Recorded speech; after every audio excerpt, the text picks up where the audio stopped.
show would be some kind like point, like dot in the long period what I have done from 2010 to 2015.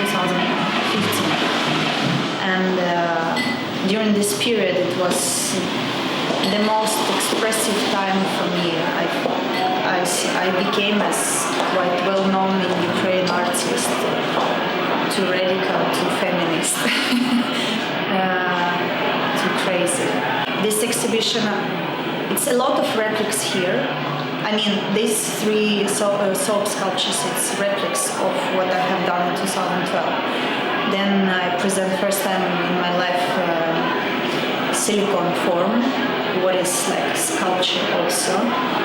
And it's only what I have like in my collection, in my memory, because everything destroyed and was destroyed by war and annexation.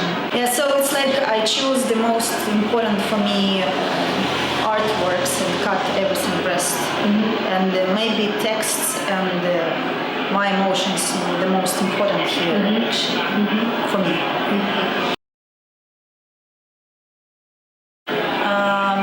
It's like quite unusual that we open Monday, but it depends on the date, because in my country and in post-Soviet Union area, it's quite big day. It's the biggest day. It's the day of victory. And for example, at my hometown in Kerch now, it's huge parade to show the military and how Russia great, and like any power, big power, empire is great. I hope that through the beauty of like sculptures, sketches, quite beautiful stuff, they can see the fragility and decay of any propaganda and wrong ideology.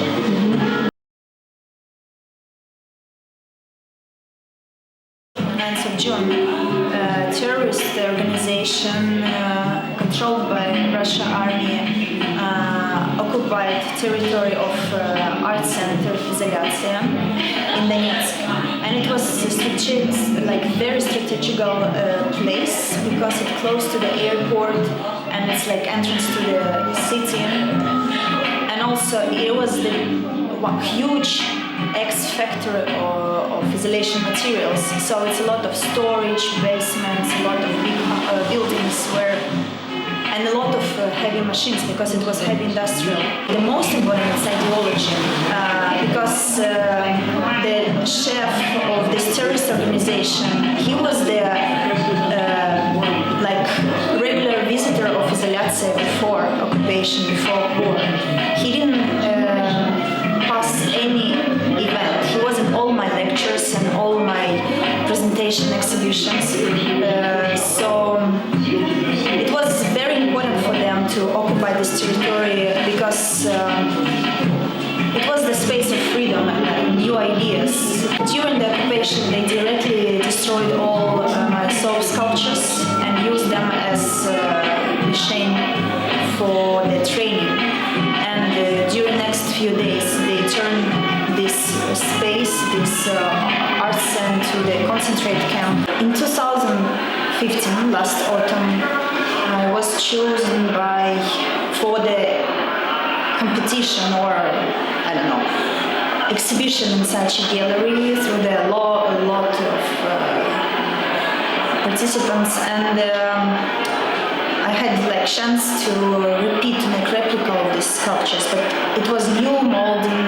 It's this new body cast from 2015. During the exhibition, it was a lot of like misunderstanding in my brain because I just escaped all these heavy situations and somehow need to start everything from the beginning, and then I'm in this beautiful space and I felt some kind like that I'm monkeying soul. This action to destroy my own body, it was the way to show the West society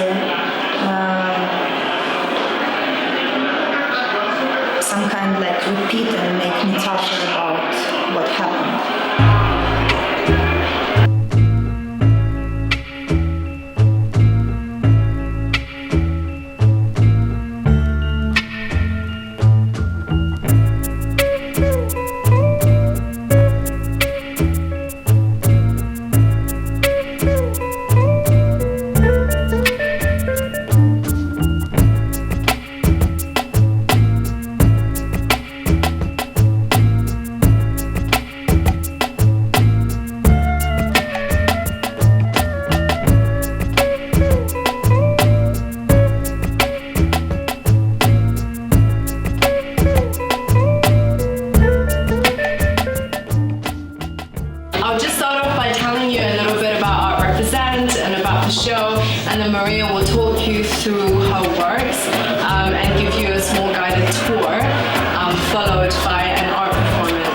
this show is, in a way, a kind of a conclusion to the last couple of years in her artistic career. So yeah, I'll let Maria tell you about her work. Thank you so much.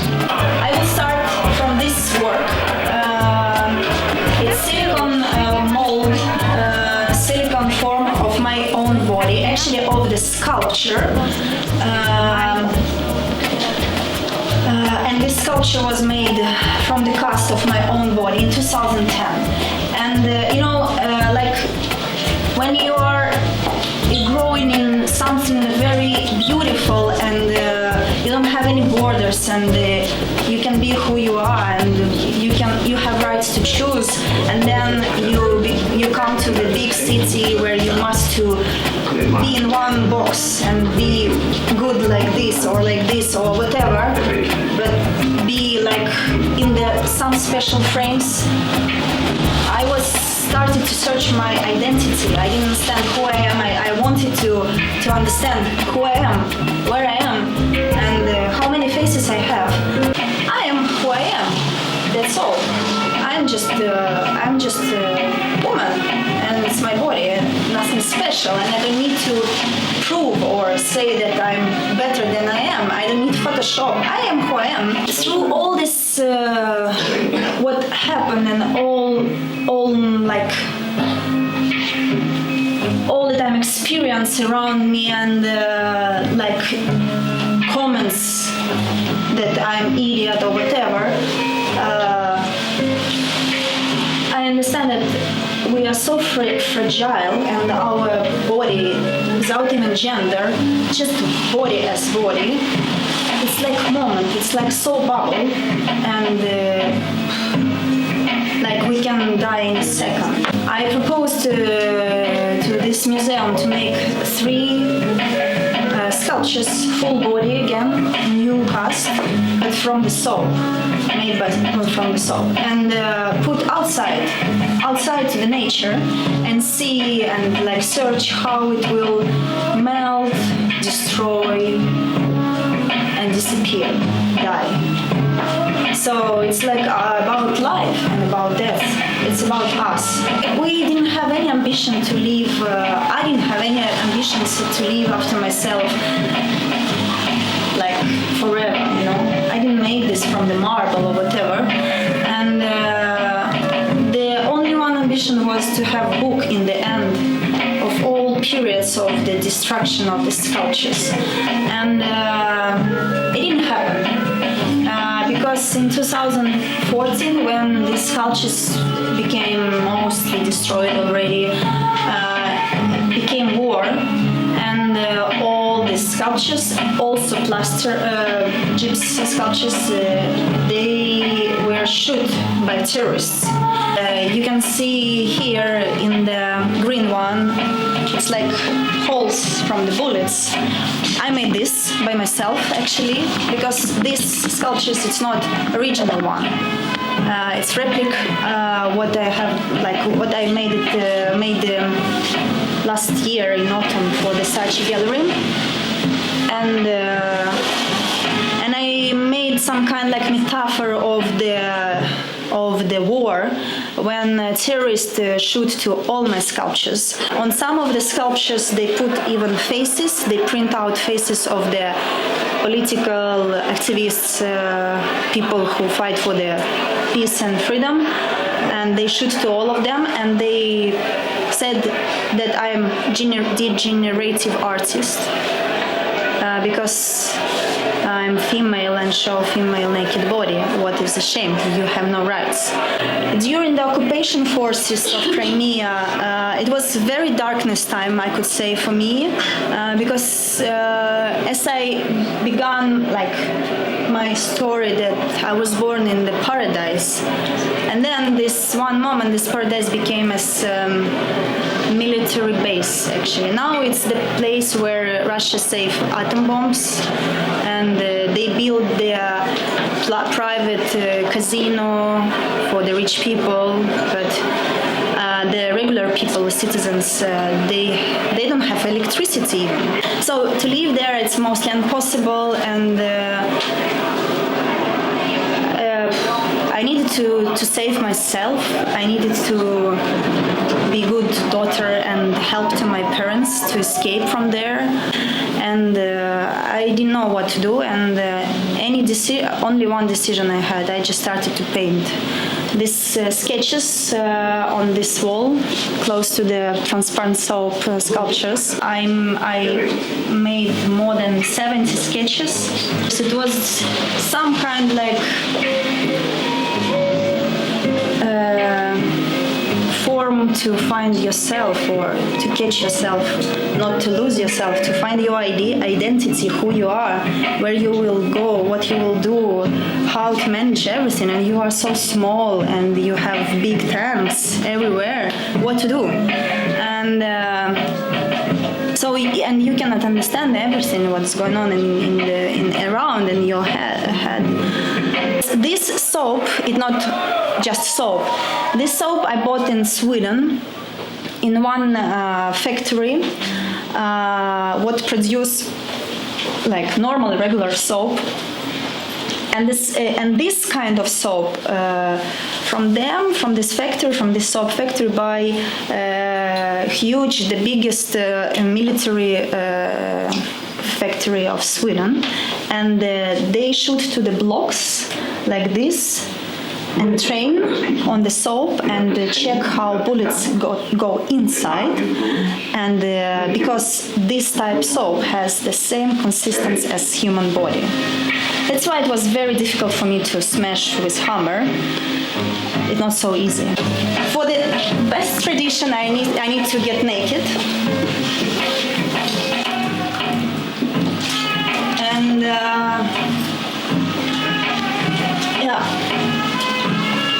I think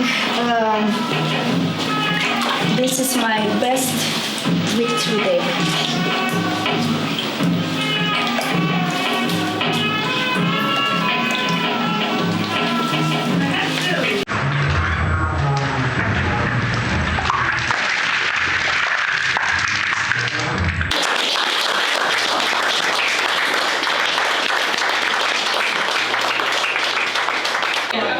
Quite intense experience because I'm from Ukraine myself. I've been living in UK for 3 years, so I wasn't witnessing these events. For me, it's like a message from that part of the world. And the last part was literally so physical that I was so uncomfortable. That was probably the purpose. And I feel what was said before on the physical level, and I think that was the success of it. Obviously, a naked female body is different in different places. It signifies different things. And I guess I hadn't really thought about how political something like just creating a naked version of yourself is, even somewhere that you think of as being quite, not Western, but quite open in terms of sexuality and stuff.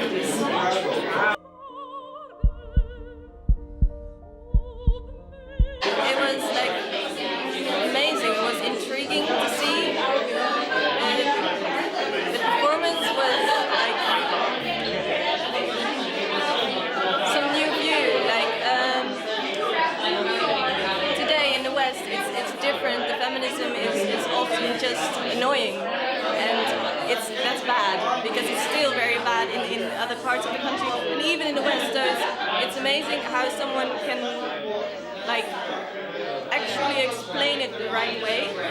For the first time in a while, I've seen it lots of times, but this is the first time it actually works again. So I'm actually proud.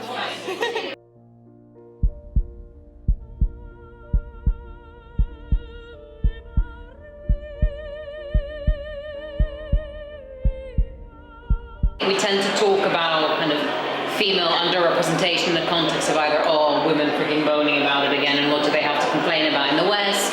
And it's almost like, oh, female genital mutilation is the only problem in the world when it comes to women, or like not. But the reality of it is we still talk about female bodies very, very differently than to male bodies. Yeah. Right? If you're a 13-year-old girl, you've contemplated the notion of being raped, right? Probably most 13-year-old girls have. in terms of self-protection, which is probably not the case for men ever in their lives. Don't even think that male rape is a real concept. No, exactly, and that, you know, obviously that's also not helpful. But That's a whole other discussion. problem. Masculinity and vulnerability. In any, you know, even in any Western society, any girl would have grown up thinking about that to some extent, or having genuinely unwanted attention that she couldn't shake. I remember with Patriotic University, you know, we'd go out to the bar and whatever, you know, 3 or 4 girls together, and we'd be having a great time. And the number of times that some guy came and kind of groped one of us, right? Bloody hell. And bless him. I witnessed that with Beijing. She took no rubbish. And she took no rubbish, and she went up and she'd be like, "Excuse me, apologize to my friend. Like, you didn't have permission to do that. You made her feel very uncomfortable.